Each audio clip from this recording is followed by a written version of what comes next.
Ng Captain Kitten, taus-puso ang pasasalamat sa mataas na TV ratings. Tunghayan sa report.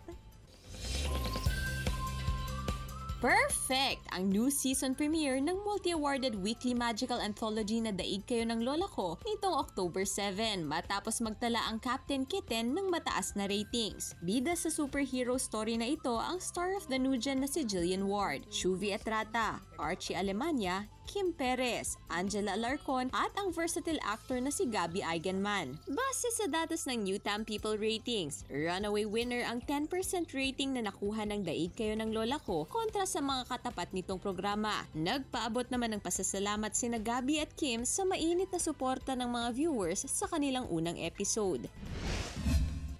Nauwi sa gulo ang Miss Gay Alemania sa Maging Sino Ka Man, kung saan isa sa mga contestants si Dino na ginagampanan ni Barbie Forteza. Ito'y matapos magkita-kita sila Carding, Alex at mga tauhan ni Boss Frank. Naiisa ang pangunahing pakay, sina Carding at Monique. Saan hahantong ang kaguluhang ito? Mabubunyag na kaya ang tunay na pagkatao ni Dino matapos sumali sa Miss Gay? Abangan ang mga kapanapanabik na eksena sa Maging Sino Ka Man, 8 p.m. pagkatapos ng 24 oras. Gab De Luna para sa Mornings with GMA Regional TV.